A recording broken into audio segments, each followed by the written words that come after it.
Hello, welcome to Rough Cut Film Review. This is a review of The Wolverine. Now, basically the writers and the producers of this have boxed themselves into a corner. It makes a lot of sense to make a film concentrating on the Wolverine. He's certainly one of the most interesting of the X-Men. He's a really likeable actor in Hugh Jackman.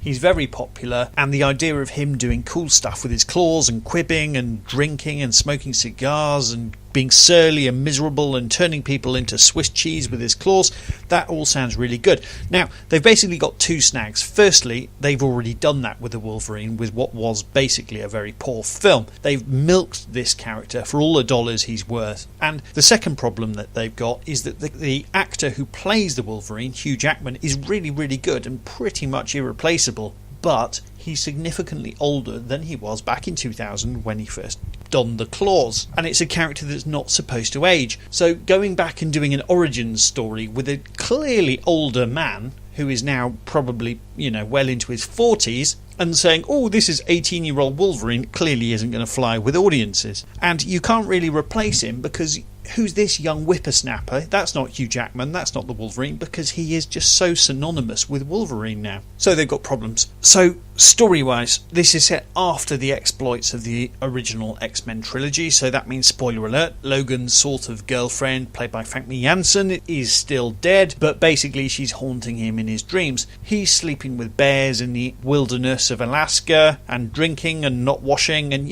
living the dream. The beginning of the film starts with a flashback to the Second World War, where Logan, sort of Kurt Vonnegut style, survives the Nagasaki A-bombing. It's sort of a Slaughterhouse 5 kind of scenario, which is actually quite effective. It's a good scene and it sets us up for the film, but unfortunately the rest of the film is nowhere near as acceptable. It just basically gives us a contrivance. It's an excuse to say, oh, you remember that nuclear explosion you survived? Oh yes, I do. Well, there was someone else there, wasn't there? Oh yes, there was.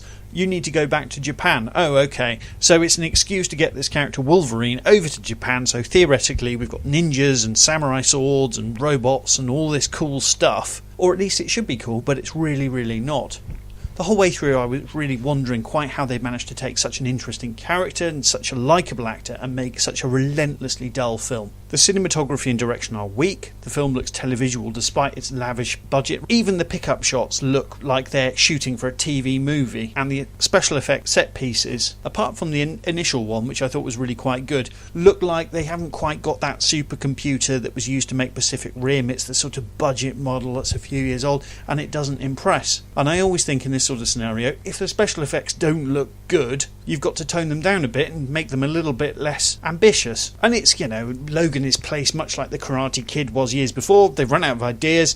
Japan's got cool stuff and swords and martial culture and all that kind of thing. So we throw Logan into this remarkably dull dynastic struggle that I literally couldn't care less about. The film somehow chugs on for the best bit of 2 hours, and we get very much a whistle-stop tour of Japan. Oh, we're on a bullet train. Oh, did you know that these things can go 300 miles an hour? And then there's a bit of an action scene on the bullet train that looks terrible. It's like someone came to visit me in London and, I took them to the Tower of London and a London bus and a tube and all these iconic places, and then when we got there, the dialogue would be chugging along, and then we'd have a really poorly choreographed punch-up at all of these different places before then moving on to the next one. It's so boring. It's really, really dull. It's really poorly made. Hugh Jackman is trying his best, but on the basis of this, he's just too old to be doing it. It's really rubbish. I mean, surprisingly rubbish. Kind regards, Christopher Thomas.